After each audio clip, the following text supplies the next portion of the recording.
गर्मी चल रही है। चचेरा भाई सिलीगुड़ी में रहता है। भाभी हमेशा फोन पर सिलीगुड़ी आने के लिए कान लगाती रहती हैं। पढ़ाई के दौरान हम मुंबई यूनिवर्सिटी से एक साथ ऑनर्स के साथ पास हुए। हालांकि मेरा चचेरा भाई दूसरे विभाग में है, वह 4 साल से मेरी इस प्रेमिका से प्यार करता है। बाद में परिणामी विवाह। अब ये दोनों काम के सिलसिले में सिलीगुड़ी में हैं। बेशक मैंने अभी तक शादी नहीं की है, लेकिन जल्द ही जाल में फंसना पड़ सकता है। मैंने अपनी चचेरी बहन और प्रेमिका भाभी की पान बनाने के लिए काम से कुछ दिनों की छुट्टी ली। मैंने उन्हें फोन पर बताया कि मैं कल सिलीगुड़ी आ रहा हूँ। आइए सब कुछ योजना के अनुसार व्यवस्थित करें। मैंने सोचा कि रात को निकल जाऊंगा, क्योंकि सुबह के समय गर्मी होती है और दिन के समय धूप तेज होती है। मैंने ड्राइवर से सही कहा, मैं आज रात सिलीगुड़ी के लिए निकल रहा हूँ। सौंधाई भोजन के बाद माँ ने मुझे हमेशा की तरह सावधानी बरतने की सलाह देनी शुरू कर दी। उन्होंने एक मधुल्ली भी दी। मैं यह देखकर हैरान रह गया। अब तुम वही इंसान नहीं हो जो पहले थी। अब इन ताबीजों पर कौन विश्वास करता है? मेरी माँ के सीधे जवाब पर कोई यकीन न करे। आप इसे अपने साथ सिलीगुड़ी ले जाएंगे। और क्या करें, माँ के आदेशानुसार मैं और मेरा ड्राइवर कादर की कार के पास गए। घड़ी में 9 बज रहे हैं। मैं मुंबई शहर की हलचल से दूर चला गया हूँ। पहले से ही पूर्णिमा रात में यह लंबी ड्राइव इसे काफी रोमांटिक बनाती है। मैं ड्राइवर की सीट पर बैठता हूँ। कार में मेरे और ड्राइवर के अलावा कोई नहीं है। कभी कभी कादर से बात हो रही होती है और गाड़ी 100 से 120 की स्पीड पर चल रही होती है। कुछ देर बाद कादर ने एक म्यूजिक सीडी निकाली और बजाना शुरू कर दिया। उसी समय फोन की घंटी बजी। छोटी बहन ने बुलाया, हेलो झूठी बाल, भाई अभी कितनी दूर हो? अकेले जाने में कोई दिक्कत तो नहीं?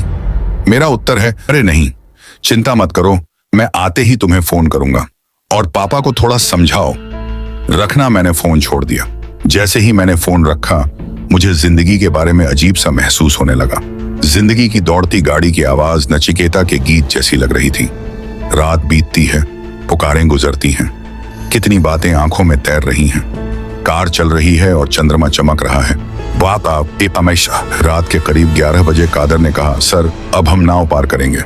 पैसों का हिसाब किताब करके थोड़ी ही देर में हम लोग नौका पर चढ़ गए। कुछ देर बाद नौका कारों से भरकर आने के लिए मुड़ी।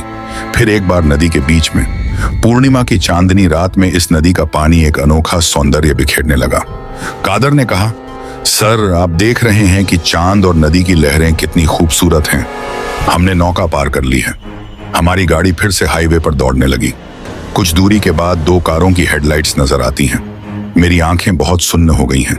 मैं कार के किनारे पर झुक गया और अपनी आंखें बंद कर ली। कुछ दूर जाने के बाद अचानक किसी की कार का ब्रेक ऐसा लगा कि पूरी कार गिरने वाली थी। किसी को क्या हो गया? क्या किसी ने इतनी जोर से गाड़ी का ब्रेक पकड़ लिया? कादर की नौकरी सर मेरी गलती नहीं है, सब उसकी वजह से है। अब मैंने धीरे से कार के सामने देखा तो एक 20-22 साल की लड़की एक बच्चे को गोद में लिए खड़ी थी। घड़ी में 1 बज रहा है। लड़की ने सफेद साड़ी पहनी हुई है। उसके आंचल का एक भाग भूमि के साथ लौट रहा है। बिखरे बाल और डबडबाती आंखें। मैंने कार का दरवाजा खोला और नीचे उतरकर बोला, क्या बात है, आप एक बच्चे को गोद में लेकर अचानक मेरी कार के सामने क्यों आ गई? लड़की ने रुआंसी आवाज में कहा, सर मुझे बचा लीजिए, या तो मेरा पति मुझे और मेरे बच्चे को मार डालेगा। मैं किसी तरह घर से भाग गया। मेरे पापा का घर सामने है, कृपया मुझे अपनी कार तक ले चलो। मैंने कहा, देखो तुम रास्ते से हट जाओ, मैं तुम्हें कार में नहीं ले जा सकता। यह कहते हुए लड़की ने एक हाथ से बच्चे को अपनी छाती पर ले लिया और दूसरे हाथ से मेरे पैर को गले लगा लिया। दूसरी तरफ से कादर ने कहा, सर हमारी कार की पिछली सीट खाली है, आइए हम उसे इस खतरे से बाहर निकालने में मदद करें, और सामने उसके पिता का घर है, हम उसे वहीं छोड़ देंगे। कादर की यह बात सुनकर मैंने लड़की को कार में बैठने के लिए कहा। बच्ची बच्चे को गोद में लेकर पीछे की सीट पर बैठ गई। कुछ देर तक हमारी गाड़ी चलती रही, कभी पीछे मुड़कर नहीं देखा। अचानक ऐसा लगा कि लड़की थोड़ी देर बाद नीचे उतरना चाहती है।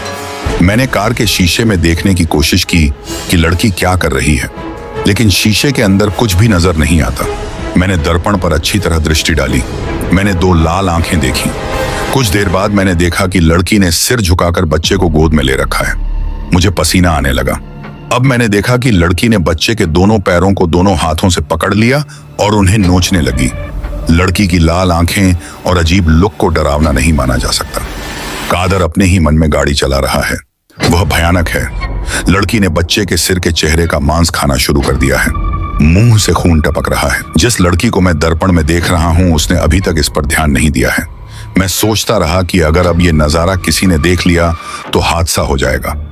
मुझे नहीं पता क्या करना है। अब मैं दर्पण की ओर देखता हूं। अचानक उसकी लाल आंखें शीशे के अंदर पड़ी। उसने खून से लथपथ चेहरे से मेरी ओर देखा। एक आदमी की आवाज आई, पीछे मुड़कर मत देखना। थोड़ी देर बाद लड़की हवा में थी।